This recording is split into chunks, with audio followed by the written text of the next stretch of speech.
from him. Chains broken, freed from sin, free to dance, free to run. Lord on earth, let your kingdom come. Will be done in our homes. Breathe new life to these dry bones. Refresh our hearts, renew our spirit to the finish, not like we did it.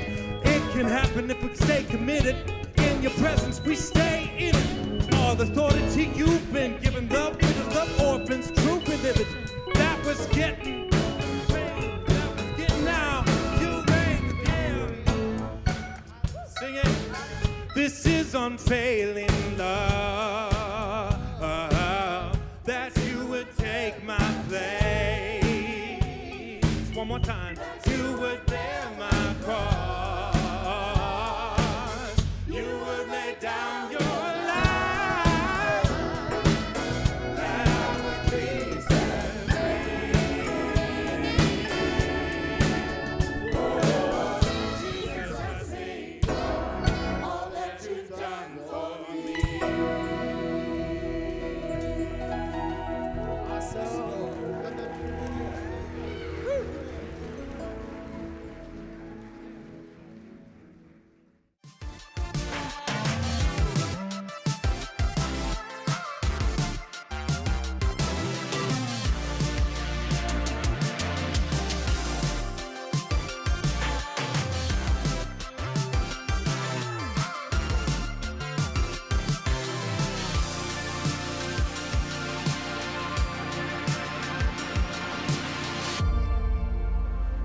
All right, I have a quick question to start off this brand new series. My question is this. Show of hands, how many of you grew up in the 80s?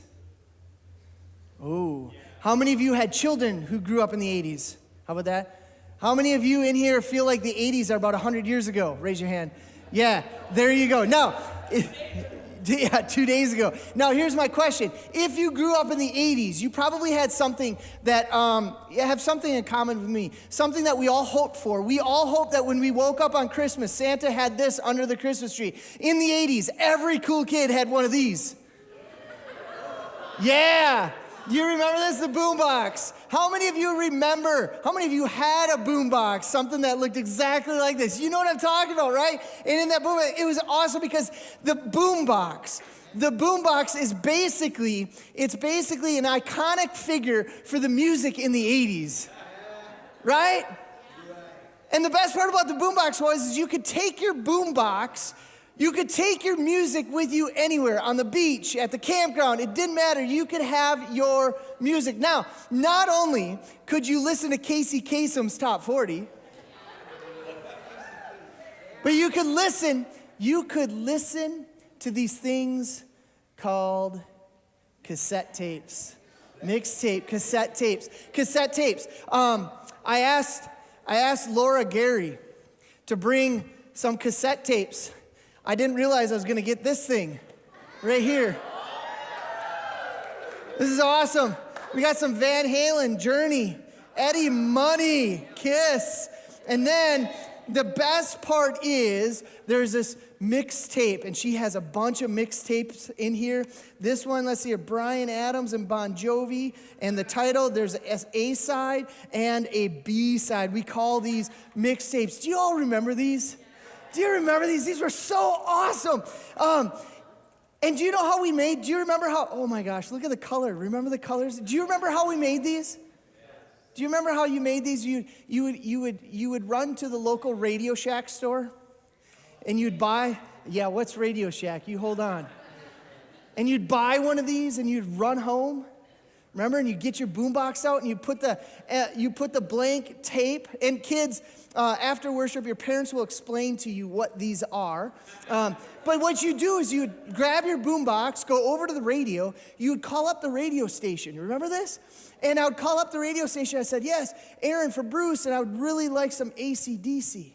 So then you would go back to the radio and you'd go back to the boombox and you'd have your finger ready so that when the DJ would say, Aaron Sturgis from Bruce, Wisconsin called in. He would like to listen to some AC/DC. This is a shout out to you, Aaron Sturgis. And then they would play the AC/DC song, your favorite one, and you would hit the record, play, and the red button all at the same time. Do you remember that?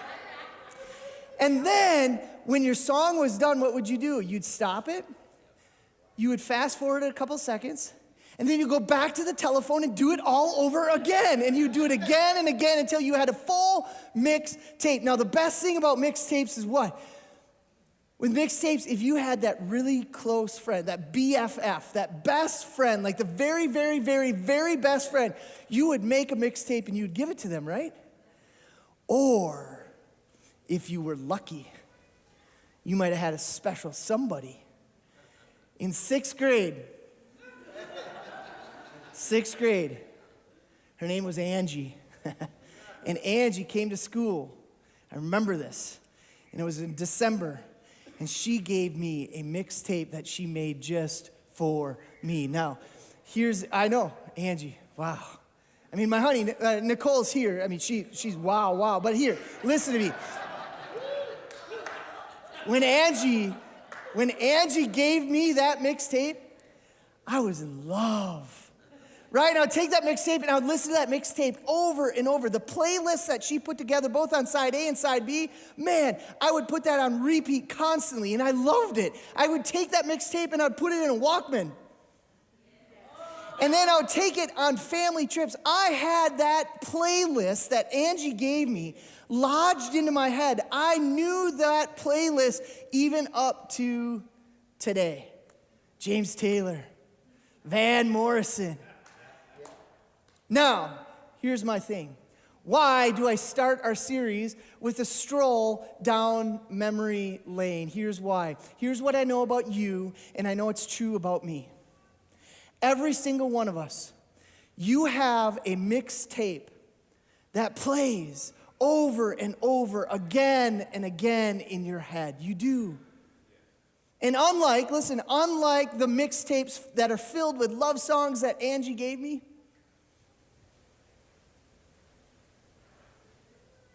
you already know this.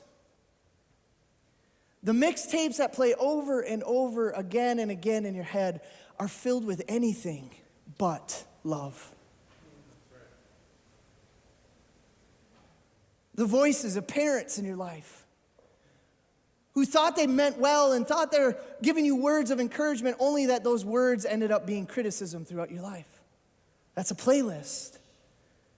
The voice of friends who hurt you and betrayed you. The voice of blunders and failures in your life. The voice telling you how much you made a mess of life. The mixed playlist or the mixed tape, the playlist, the voices are telling you you're not enough. Those playlists saying that you're not pretty enough. You're not handsome enough. You're not wealthy enough. You're not strong enough. You're not smart enough. You're not athletic enough. You're not attractive enough. You're not good enough son. You're not a good enough daughter. You're not a good enough mother. You're not a good enough father. You're not a good enough grandparent. That playlist that plays over and over in our heads that says, you are not good enough. You do not have what it takes. You don't belong. We all have it. Every single one of us. It's a thing that we all share in common. We have that playlist, that mixtape that rattles around in our head. And the thing about the playlist is it robs us from something. It robs us from the very thing that God wants for each and every one of us, and that is confidence. That playlist that plays around in your head robs you of your confidence. The confidence that God wants for you. So the question is, why do we kick this series off by talking about this? Well, it's because of this. This cassette tape that plays over and over in your head.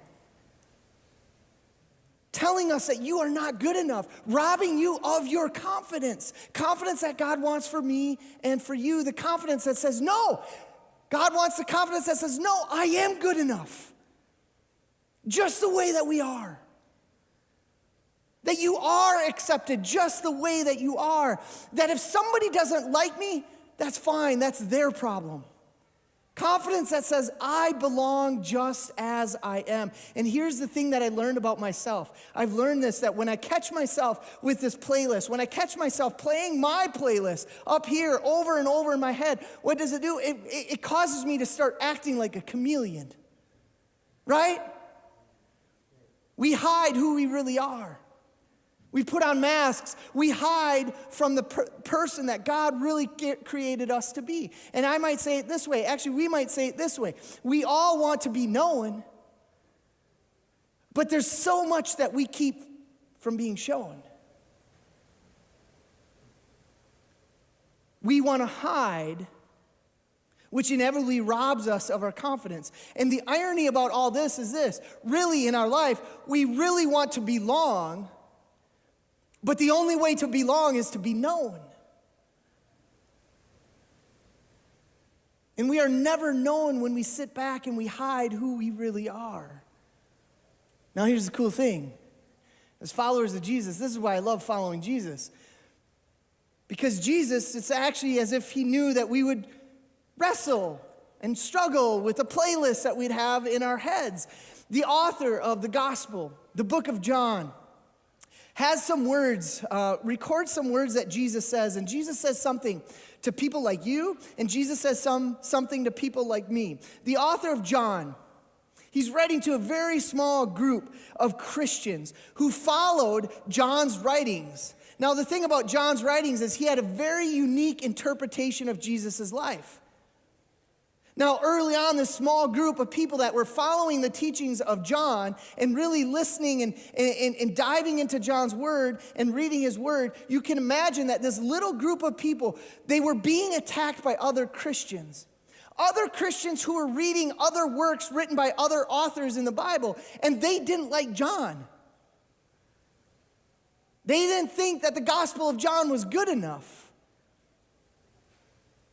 So they were criticizing this small group of Christians. And not only that, the Pharisees, the people of the law, they too were continuing to be attacked by them because they didn't buy into this Jesus thing as well. And so you could imagine this small group of Christians had the same thing being played around in their head. Things like, you're not good enough. You read John, you're not a good enough Christian. How you live your life is not good enough. Who you are is not good enough. What you have and what you bring is not enough to be a Christian. And the cool thing about this book that this small group of people were studying is John records some really cool words that Jesus says. And Jesus uses an analogy and an image that everyone at that time would be familiar with. He uses the image of a shepherd. And in the Gospel of John chapter 10, he records Jesus saying this. He says, I am the good shepherd. The good shepherd lays down his life for the sheep. Now here's the irony behind this passage. When everyone sitting there hearing Jesus say this, they would have laughed at Jesus. Because shepherds had a reputation back in Jesus' day. Shepherds were anything but good in Jesus' day. They were shady characters. And so here's Jesus saying, well, I'm a good shepherd. And they're like, whoa, wait a minute. You got to understand, shepherds were more likely to be seen in the bars on Saturday night than in church on Sunday morning. You get what I mean? Shepherds would have been known more to be running from the law rather than running to church, if you know what I mean. Shepherds were these people that were hired by masters to oversee what? I'm seeing if you're still awake. Shepherds oversee what? Sheep, right? They hired him to oversee sheep at a certain period or season of the sheep's life. The shepherd's job was really simple. You ready for this? All they had to do was fatten the sheep so that the sheep would produce more wool, which then would produce what? More money for their who? For their master. And here's the thing about shepherds. The masters didn't care how they did it. And so the less that the masters knew, the better. So shepherds, they were shady characters. They would take these sheep to pasture, and they would take them illegally into other people's land, wherever they could find grass. Shepherds were known to shear the sheep and, well, I'm going to take a little bit of that wool for myself. Shepherds were known to steal sheep's milk. They were known to be stealing lambs when lambs were born in the season that they were entrusted with those sheep. Shepherds were bad characters. I love that. I worked so hard on that one. We'll see how it goes on Sunday. Got more, But what does Jesus say? He says, I'm the good shepherd. He's like, I know you know all the bad shepherds in life. I know you have all the bad playlists playing around in your head. I'm the good one. I'm the good shepherd. And here is how you are going to know that I'm the good shepherd. I'm going to lay my life down for who? For you. And if that's not enough, Jesus says, now what I want you to do is I want you to think about where we keep the sheep. Think about that pen. And in order to get into that pen, there has to be a gate. And that's when Jesus says, so again, Jesus said to them, very truly, I tell you, I am the gate for the sheep. Jesus is saying, just like that gate that keeps the sheep out or keeps the sheep in, Jesus says, I'm the one that determines whether you are in or whether you're out, whether you belong or whether you don't belong. Only my voice matters. I am the gate. I am the good shepherd. And here's what you need to know. Everybody in this room, please hear this. You belong. You belong. You belong, Jesus says, among my flock. And so he goes on in John chapter 10. He says, I am the good shepherd. I know my own and my own know me. Just as the Father knows me and I know the Father. And I lay down my life for the sheep. Jesus knows. He knows you. He knows that we are going to be people who are going to hear this playlist, this mixtape, this voices in our head over and over again. These playlists that says, I'm not good enough. And Jesus says, I know your fears. I know your insecurities. I know your vulnerabilities. I know what keeps you up at night. I know all about you, but I have a different playlist for you. Jesus says, I want you to play my playlist in your head. I want you to hear my voice, and I want you to repeat my voice over and over in my head again and again. Jesus says, I want you to turn the volume up of my voice in your ear. Do you want to know God's playlist for you? Do you want to know God's playlist for you? Yes. God's playlist says this: you are blessed. You are strong and courageous. You are loved. You are free. You are beautiful. This is God's playlist. This is his voice in your head. He goes on to say, you are chosen. You are victorious. You're wonderfully made. And the best part about this is this. Lean in. Listen. You belong. You belong. That's the playlist that God wants you playing over and over in your head. We have to turn this up because that's the playlist that God has for people like you, for people like me. Here's the truth, church. Here's the truth. When you start seeing yourself the way God sees you, you experience the confidence that God wants for you. God knows the voices that we have been having played in our heads over and over. He knows it, and he wants us to take the playlists that we have in our heads and replace them with God's playlists. So here's what I want to do, even for all the guests in our midst. I want us to agree on something. I want us to agree that over the next several weeks, maybe for the remainder of winter, however long that is, starting tomorrow for groundhogs, right? Maybe through past Easter and on into the spring, we are going to turn the volume up. We're going to turn the volume up in our kids and our students who come through our doors. We're going to turn the volume up in our dads and our moms and our grandmothers and our grandfathers. We're going to turn the volume up in all those who walk through the doors of Central for the first time. And if you call Central your home church, we're going to turn the volume up. We are all going to agree. For the next 8 to 10 to 12 weeks, we're all going to agree to turn up the volume on God's playlist and drown out the playlist of your past. Thanks be to God. bless the Lord at all times. He's good. It's real simple. That's what we're singing. Here we go. I will bless the Lord at all times. He's good.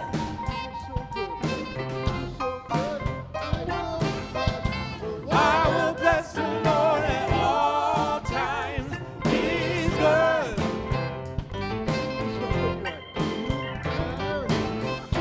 He's good. So good. Real good. Each and every day of my life. I bless the Lord, for He's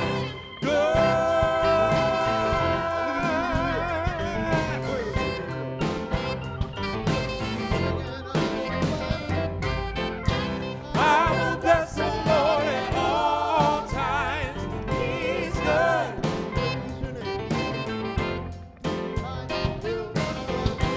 I will bless the Lord at all times. He's good.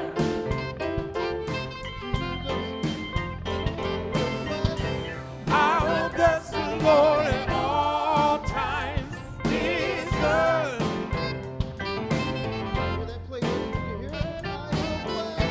I will bless the Lord. So good. Real good. Each and every day of my life. I bless the Lord, for He's good.